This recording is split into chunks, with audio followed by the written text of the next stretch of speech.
For the most part, I would say I have a pretty strong stomach when it comes to movies. Especially for my age. Nowadays, I see kids not being allowed to watch a tiny drop of blood in a movie, and it brings me back to my time. The present. I love Aliens, and to this day, it's one of my favourite movies of all time. I love absolutely everything about this movie. It's so good. The Xenomorphs' designs are freaking awesome. I love it. The plot alone is... well, I can't remember the whole plot, but that doesn't matter. I have loved Aliens and all the other 80s science fiction films since the age of 10, and after me and my dad watched Aliens, I thoroughly enjoyed it, and we started to watch more movies like it. Ever since then, I've enjoyed classics like Terminator, Predator, Total Recall, Gremlins, Alien vs. Predators, etc. I love them all, and if I'm gonna be honest, I've never been a huge movies person. I have ADHD, which means long content is a big no-no for me. I used to never really enjoy movies at all. I used to think they were boring and complicated because my small attention span, I couldn't process all of them. Before I watched Aliens, I didn't enjoy movies because they were so gosh darn long that I would zone out between every scene. Every scene! I really didn't appreciate movies or understand them until I grew older. And those were the movies everyone's gonna watch at some point, you know? I just didn't like how long they were. It really bothered me, and it still does today. And this is an on-purpose tangent, but I really don't understand what the need is for movies to be over 2 hours long. Like, if the story can be told in under 100 minutes, why do companies think making the movies longer for no apparent reason will increase viewers and make more income? Like, most movies nowadays, you do not need an extra runtime of 4 hours, Snyder, because by making the movie long, you make it boring. When writing movies and shows, there's a term called filler, and basically it's just those scenes that don't add anything to the story and are just there to extend the runtime. Well, no surprise, I hate them. You do not need to have hours upon hours and hours of meaningless content in your films. That just makes the actually good and decent parts of the story shined out upon. It makes the good stuff in the story dull and boring as. It's pretty much when you have a friend showing you a video and they keep saying the annoying phrase, "Don't stop now, the greatest bit is coming up," every 5 seconds. Just get to it! I do not want to watch a movie that reminds me of that one friend showing me a video. Don't go to the toilet, you've got another 4 hours till the fight scene. You cannot tell me those situations aren't the same thing. I mean, if you want proof that movies are getting longer, look at a classic film from the 80s. Averaged around 80 to 90 minutes long. Look at it at the 2000s. With a slight increase of 120 to 130 minutes long, and then today, 160 to 170 minutes long. Just why? This is making me so angry because films aren't the same anymore, I just don't get it. I'm sweating like crazy under the blanket right now, so I'm gonna take a breather and segue off into a new topic because this is pissing me off. Okay, so I'm gonna be ranting about some things that bother me. At the cinema, why is everyone's go-to seats at the back? Why do people think that automatically the back is the best? I mean, I can see why from a theoretical standpoint, but take into account a real-life scenario. The back is the worst place to view a film from. It's so gosh darn far from the screen, so high up, and there's so many gosh darn people. And if you're me and hate being around human beings, the front seats are calling for you, my friend. They're empty, free, and more importantly, you can actually see the screen.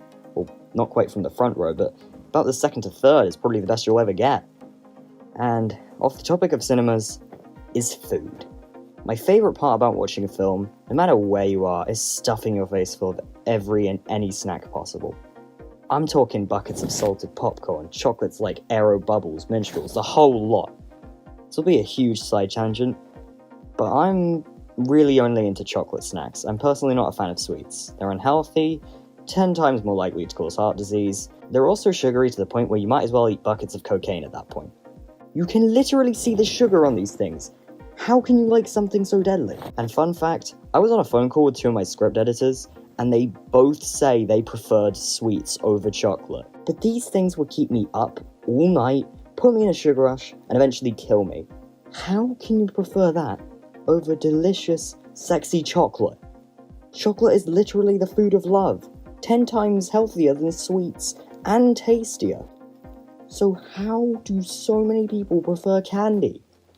What the heck? I just don't get it. I really don't. When I said to my scriptwriters that sweets are more unhealthy than chocolate, they both replied with, well, chocolate is worse for your teeth. And okay, to cut the rant short a tiny bit, yes, that is true. However, candies are way more unhealthy than chocolate, and studies show that chocolate is easier to get off your teeth if you clean them properly. And not only studies can prove that, my stomach can too. I always get the rumblies after Haribo's. Always. Anyway, sorry about the rant there. I just wanted to go on about chocolate for a little bit. I am in love with it. Still, like I was saying, I'm into that chocolate galore during movies. Everything in those share packs that always include balls, you know? Balls for everything. They're so good. Anyway, I love me a good snack at a movie. You know, look, another food rant is coming up. Only and always salted popcorn. Why? I thought sweet was better. And well, that's where I say no. Salted is the only way popcorn should be. Sweet is the name of the devil. I do not even want to touch sweet popcorn. It's disgusting. Oh, and don't you dare go on about moldy cheese for those of you out there. That is not a good movie snack either. Anyway, I'm even more angry than before, and in a bigger sweat. Thanks, sweet lovers. Disclaimer, that was a joke. You can like what you like, it's just me ranting about my opinions. Okay, let's get back to movies.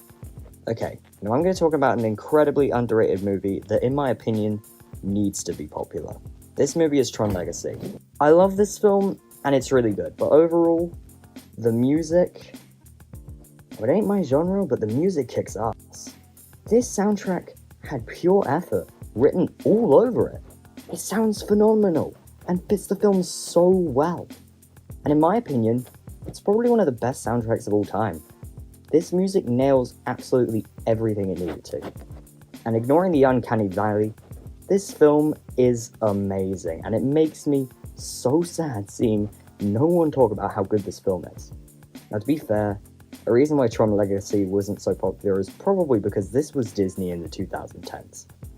And Disney and Tron Legacy don't quite match each other's vibes, you know? I mean, Disney isn't bad in any way, shape, or form. This was a bit of a stretch outside their borders for them. Anyway, speaking about Disney, let's just sit down and talk about them. Now, let this be true, I love Disney. Now, to be fair, more in the past than recently. Yeah, every new Disney film just doesn't quite work, in my opinion. When I say Disney, I'm talking about Pixar, mainly Pixar, because Pixar's dope. I mean, the movies back in the day were awesome. However, slightly more darker topics were told in Pixar stories. They were still told in a great story and with passion. Take Up, for example. It's no joke. That is the saddest 5 minutes of a movie ever, and it still had a really good story. Every story that Pixar told subtly created a formula, having its characters having to overcome something in order to achieve.